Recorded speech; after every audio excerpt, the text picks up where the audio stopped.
Hello, thank you so much. Thank you for being here. I'm so glad to be with you all.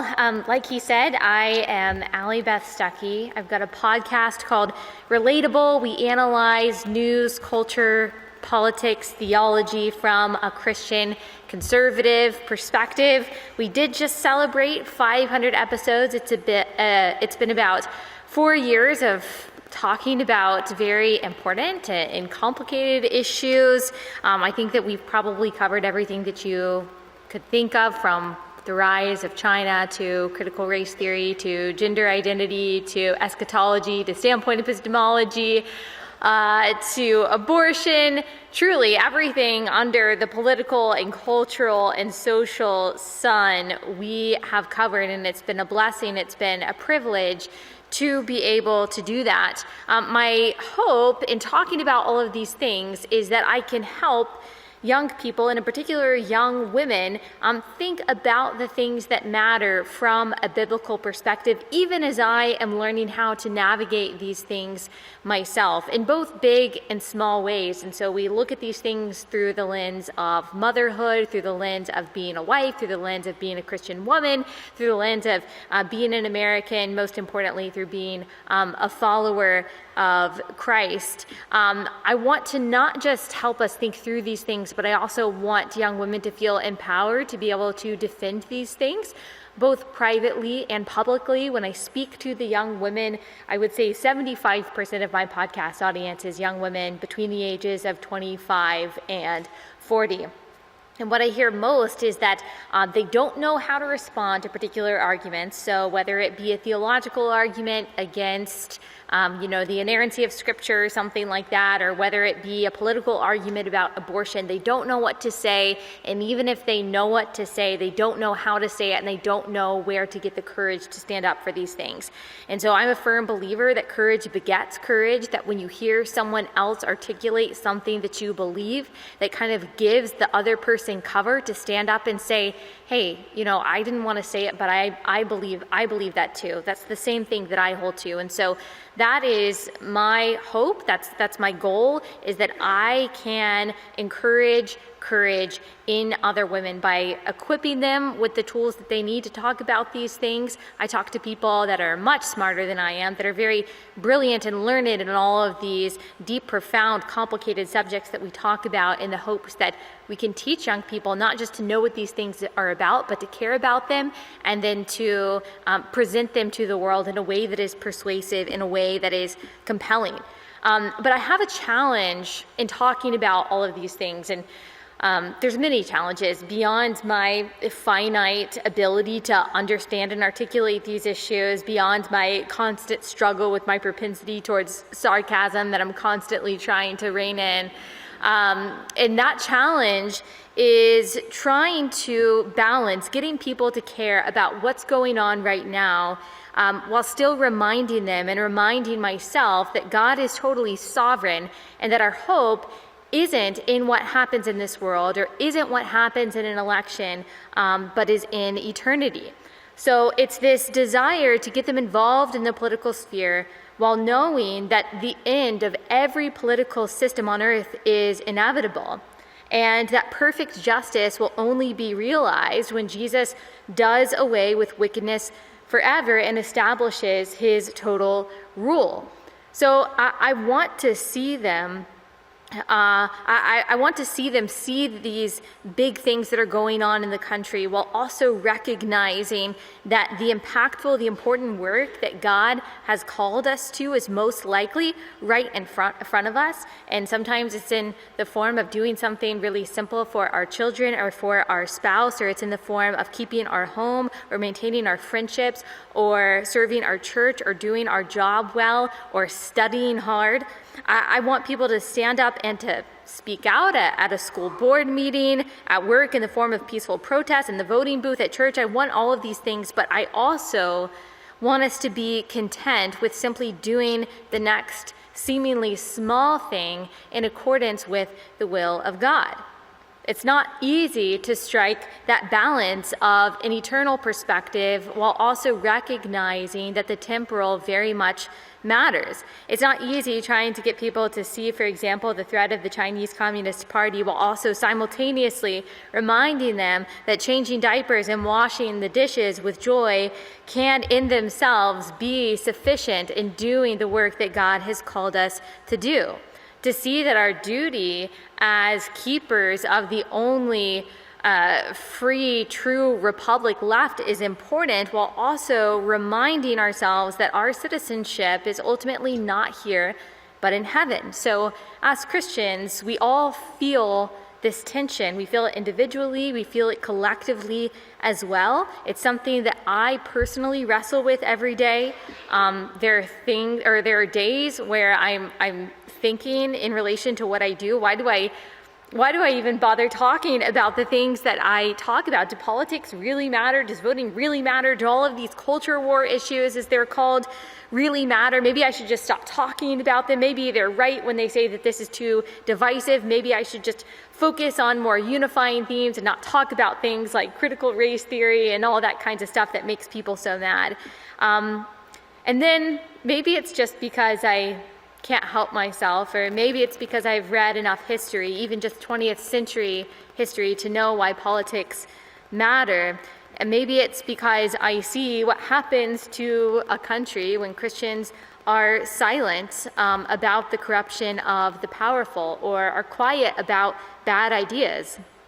I can read about the Soviet Revolution and what enabled the massacres there. I can read that what occurred and what exacerbated and what enabled the genocide and the oppression of the Russian people was men forgetting about God, as the famous quote goes, people being silent in the face of things that matter. And I can remember that when Christians are silent, when we refuse to speak truth, when we leave political and cultural institutions to themselves, when we refuse to build our own institutions that shape minds and provide refuge to a lonely, lost, and confused world, people suffer, particularly the most vulnerable. So I think about the battles that we fight as Christians that are often called culture wars, and sometimes they're called that pejoratively, but that actually negatively impact people's lives. Abortion is a so-called culture war, a so-called political issue, and yet it's literally a matter of life and death. Radical gender ideology preying upon and confusing young people who are then sucked into a system that cares nothing for their well-being and often causes irreparable psychological and physical harm, that matters. Policies put in place can hurt children. They can disincentivize work, which we know is good. It's a part of human nature that requires us to be productive. That's the way God created us.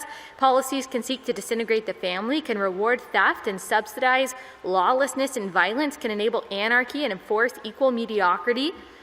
All of these things affect people. So when a country makes God small, the government gets not just bigger, but also often very wicked. And when a government grows unencumbered and unmoored by any kind of morality, liberty dies and human rights expire. And when freedom and rights are abandoned, there is no limit to the suffering inflicted on the masses by those in power. We say on Relatable that politics affect policy and policy affects people. So politics matters because policy matters because people matter. So one of the central tenets of Christianity is that people matter. And if people matter, then policy matters, then politics matters. So it seems to me that we must do what we can to protect people from political oppression, from the crushing clutches of tyrants. But the question is, how do we do that in a way that glorifies God? The how is really important because as Christians and as conservatives, we reject this progressive view of the world, this false religion in which government is God, activism is sanctification, and a utopia in which everyone is the same, that has equal outcomes and identical belief systems is desirable. We also don't believe in building a theocracy. We don't see a New Testament precedent for that. We resist the temptation to place our trust in horses or chariots. We reject the idolatry of politics and politicians. And yet, as we've established, what we do in the political realm has an impact on those around us, and that matters because they matter. There are, I think, a few ways that we can engage in the political and the cultural sphere in a way that is biblical and in a way that is glorifying to God. And some of these ways are reactive, some of them are proactive, but there's 5 things that I've really been thinking through, and I've actually been thinking about writing a book on it, so if I do, you guys can just get a precursor to that. The first thing, this is another phrase that we say on my podcast. One of the things that I think we can do in a biblical way, I like to say, raise a respectful ruckus. So what I mean by that is that Christians should react to bad policy, any policy that, among other things, seeks to usurp or denigrate the role of the family or the church, seeks to grow the government's power at the expense of the weak, seeks to violate the liberties we know are necessary to a healthy, thriving society by doing what I often say, and that is raise a respectful ruckus. So this simply means to speak up against bad ideas and bad policies, not just by the government, but in all kinds of entities and institutions. So that may mean a peaceful protest, or it may mean speaking up to the school board or a teachers union or a school administration about perverse curriculums or unscientific mandates.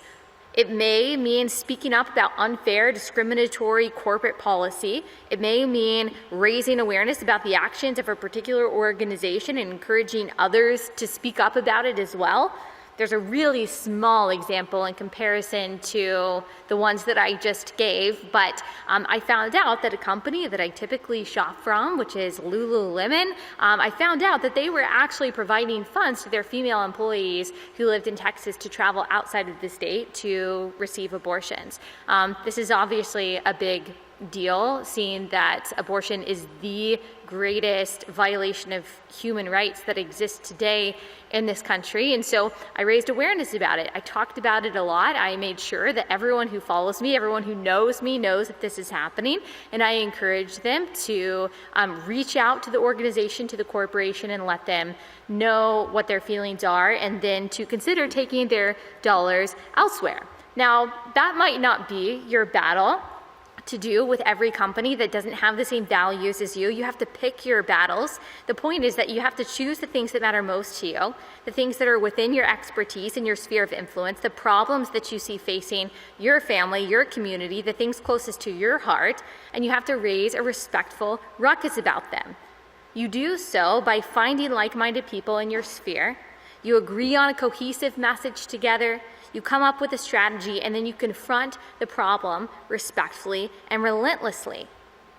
So that means when the National Association of School Boards calls on the government to deem concerned parents domestic terrorists, and when a weaponized, politicized Department of Justice then releases a memo declaring parents who are complaining about inappropriate content at their child's school may be investigated by the FBI, you don't back down, you double down.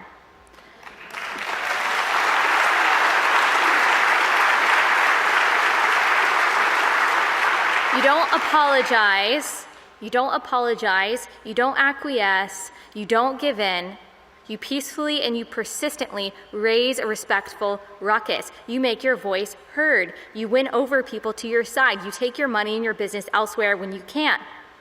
And then here's the next step. Number 2, after you raise a respectful ruckus, you replace bad with good. Because we can't just point out the bad, though that's really important, but you have to replace it with good.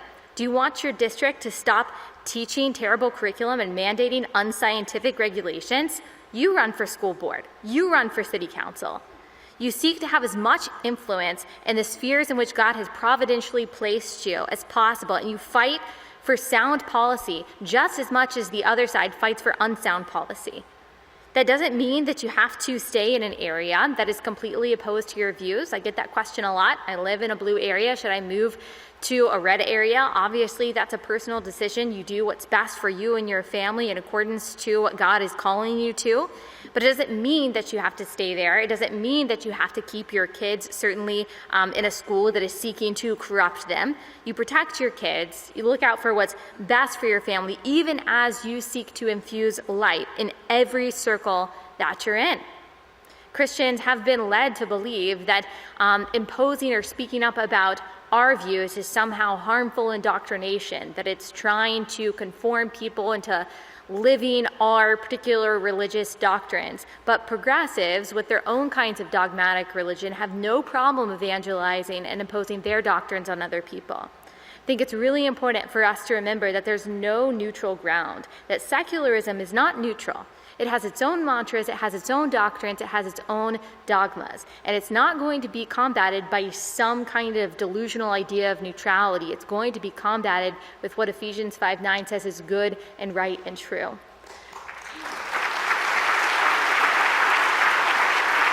And so we've got a problem if people who worship the God of governments are more passionate about sharing their views and evangelizing their faith and speaking up for their doctrines than Christians are. That's a problem. And so as much as you are shamed, as much as they try to embarrass you and tell you, and call you a domestic terrorist for simply peacefully standing up for the things that you believe in, you've got to persist. You've got to be more passionate. You've got to be more relentless. You've got to be even more committed to your doctrines and your faith than secular progressives are. Number 3, you have to build what you're looking for. So Christians should be building and supporting the institutions and the entities that are already doing good work the right way. So if you can, that means you start the business or the school or the co-op or the organization that reflects what is good and right and true. Or if you can't, you give your time, you give your money, you give your support, you give your prayers to those who are already doing that. And this really leads to number 4. And that is share the arrows. This is another phrase that I say on my podcast a lot. What I mean is, when you see a Christian or even someone who simply goes against the mainstream progressive dogma about something, and they're being unjustly maligned or harassed and attacked or doxxed, we don't just stand by and say, well, I hope cancel culture doesn't come for me, or I hope the bullies don't find out that I actually believe the same thing. No, we treat that person how we would want to be treated in that situation, which means we step up and we say something. We say, yeah, I actually believe that too, or it's okay that they believe that way, and we lend them public support. We lend them words of encouragement, our prayers, and financial support if they need it. It's become kind of accidentally a personal commitment of mine. It started with a cake baker that you guys know, who has been attacked relentlessly for almost a decade because of his commitment to biblical marriage. And when I heard of how much suffering his family was going through because of this and how they were financially struggling because of this, I just started a GoFundMe, which is not a heroic act. It's a very easy thing to do. And because of the generosity of many other people, we raised close to $60,000, and I didn't, you don't have to clap for that, truly. We can applaud the generosity of all the people who donated, but I never interacted with him or anything other than, us just saying, here's the money that you have, and I know he was thankful. That was in 2017, I believe, and it wasn't until just a few months ago that I met him in person, and he shook my hand and he cried and he said, you have no idea what that meant to my family and how that helped us. And that was just rallying the support of thousands of Christians who wanted to help this person. That buoyed him in a time that he was really struggling. And I noticed how easy and how simple it was to do this for people who are in similar situations.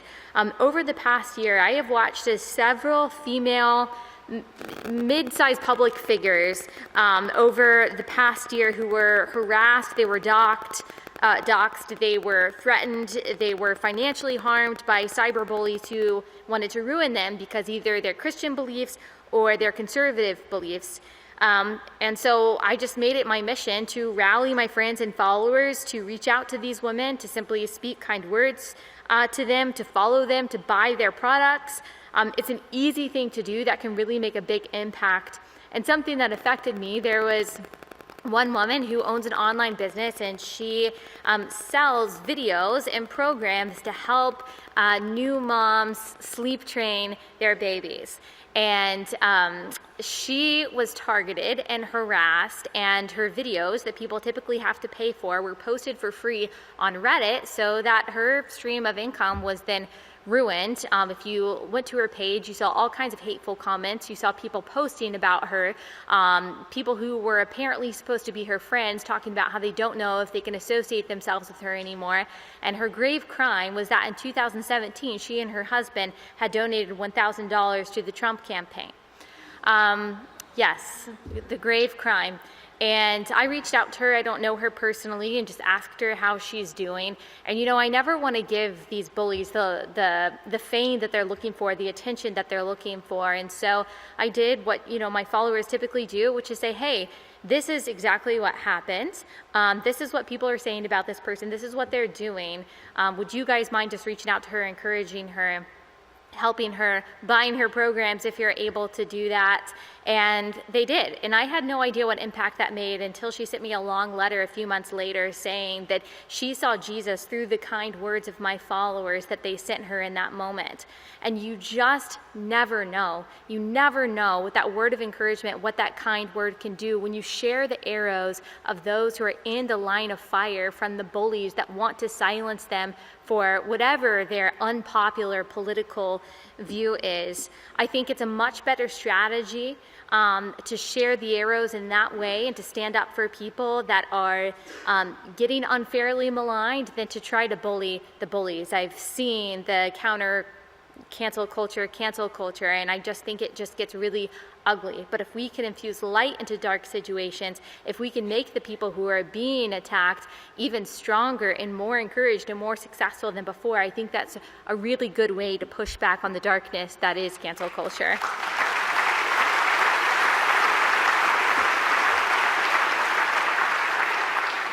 And here's the last thing. The last thing is really simple because it can seem overwhelming, especially when you're trying to decide which political issue do I care about the most. Like, do I need to volunteer for a campaign? Do I need to run for office? Do I need to speak up at the school board? Do I need to start an organization? Do I need to start a podcast? Do I need to talk on social media? It can be really difficult and really overwhelming to know what your place is in all of this. And you see the country going the way that it is and you want to do something to change it. That's what I get asked all the time is, what do I do? How do I fix this? How do I stop? Or how do I stop, these bad things from happening? And the only thing that any of us can do, because God purposely made us finite, He made us fallible, He is infinite, He is infallible, He made us to depend on Him. The only thing that we can do is to do the next right thing in faith, with excellence, and for the glory of God. That's it. I remember feeling so much comfort. I heard this quote by Elizabeth Elliot in a sermon or a talk that she gave. And she said, I had so much peace when I realized that the only thing that I have to do today is the will of God. The only thing that we have to do today is the will of God. So what we are required to do in any given moment depends on the season of life that we're in. It depends on our age, on where we are, what God is calling us to. The most God-glorifying thing that we can do may be to do something really simple. It may be to love our spouse. It may be to send a kind text to our friend. It may be to clean the dishes. It may be taking a meal to a neighbor, or maybe it's something more public. Maybe it is running a campaign or challenging the status quo in some public way or making some other kind of public impact. But here's what we know for sure in the midst of all of this, as scary and as cumbersome as this whole world seems. We know that God is and will be victorious. We cannot create a perfect life here because perfection belongs to God. And we are promised that one day he will do away with all sin and all injustice and all oppression. I love Psalm 2. I love how it depicts God holding the rulers of this earth in derision. He laughs at the plans that they believe they are pulling together and conspiring against God and his church. He laughs at them. Our hope is in him. Our identity is in him. Our longing, our citizenship, our allegiance is in him. And yet God placed us here where we are at this time in this place for a purpose, for a reason, specifically, intentionally, not arbitrarily. We do not live in the same country that we grew up in, even that I grew up in. It's a different era. It calls for a different kind of courage than has been required in America for a little while. And all we can do is rely on the Lord and move forward in obedience and without apology. I hold to the reformer John Knox's maxim, which is resistance to tyranny is obedience to God. So let us do all that we can do now and as long as we live to resist tyranny and obey God. Thank you.